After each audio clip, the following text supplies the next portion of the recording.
Secondly, on Andhra, there are no grants but only loans, that too from multilateral agencies. So basically, dollar loans will be given to Andhra Pradesh, which future generations will have to pay back with interest. There was also another sweeping statement. Grants for backward regions of Rayalaseema, Prakasam and North Coastal Andhra, as stated in the Act, will be provided. I looked in the entire demand for grants with a tooth comb, with a microscope. And I looked at the expenditure budget, nothing was provided anywhere. I don't see the intelligent people of Andhra being fooled by this. Priority 4, manufacturing and services. The finance minister has devoted an entire section on how MSMEs are a priority. I believe her, yes, it should be a priority. But I'm very confused. Most medium and small enterprises are either proprietorships or partnerships. Madam, can you please explain why these proprietorships and partnerships are taxed at higher rates than companies? This makes no sense. Is the A-team the only businesses who are sending truckloads and tempo loads? MSMEs are not sending, is that the problem? And also the government needs to get rid of the bizarre 29A of the Insolvency and Bankruptcy Code, because it is killing companies that are in trouble. It does not allow promoters to propose a resolution plan. As long as we have this code, promoters cannot propose a resolution plan. We need to get rid of this. Priority 5 in the finance minister's speech, urban development. The Prime Minister had said every citizen will get a house by 2022. We are now in 2024 and we are still making allocation for 3 crore more houses. Yes. Can you please tell us how many more houses we need and when it's going to be done? Let's get this over with. 2047. Priority 6, energy security. The less I speak about this, the better it is. Energy security is security for best friends. It's created by allowing best friends to import low-grade quality coal, mark it up as high-grade quality coal, and sell it to state development corporations at the cost of the country's environment, at the cost of the health of our citizens. Priority 7, the finance minister said, was infrastructure.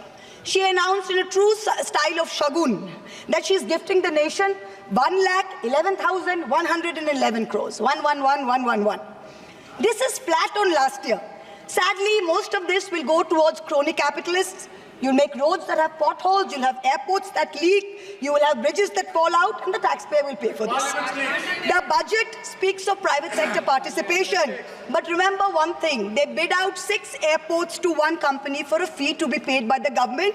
Then they created a policy that allows the regulator to keep increasing the user development fee. So actually, it's the flying public of India that are paying for this. Priority 8. Innovation, research and development. Grand words, these are just grand words. The finance minister seems to have forgotten that most entrepreneurs register their product and software IPs in foreign countries like the US, since IP registration system for patents is a complete failure in our country. Unless you fix patent registration, this is not going to happen. The last priority she talks about is next generation reforms. This is also another Jamla. She says, I propose to earmark a significant part of a 50-year interest-free loan for competitive federalism. So this is double speak. We'll keep this money in our pocket, see through our Jumla and they make a big fuss. We'll have some additional funds to keep them happy and to keep the government going. Finally, I have to mention one interesting fact, and I hope that the Treasury benches will have the patience to hear me out. Please. I wholly agree with the Finance Minister on one thing. The budgets for the CBI and the ED have been reduced this year. And I was wondering why.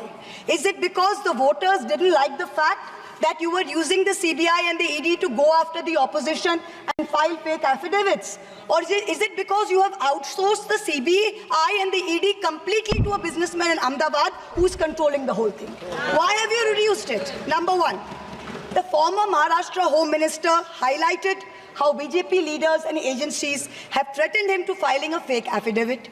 In the case of Sandesh Kali in West Bengal, the women have confirmed on video that BJP leaders forced them to file fake statements. Similarly, I'm told in my matter, on 16, 2023, got my friend to his office in Ahmedabad and threatened him with dire consequences to file a fake affidavit. Filed the fake affidavit and forced him to sign it. Even today, every mid-level official calls mid-level officials in the CBI and says 161 statement change karaiye, aapka sir ko bulaiye, madam ke against mein statement dijiye. I am telling the CBI via you, madam, please take a 164 statement once and for all. Don't keep calling back people to change 161 statements to implicate me. It's going to get you nowhere. Let us reduce the CBI and the ED budget to zero.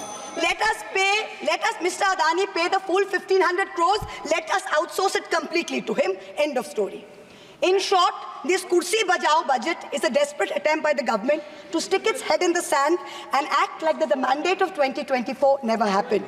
But the coming days are going to prove the instability of this government and the inefficacy of its economic policy. We wait for that day. Thank you very much, madam. Thank you.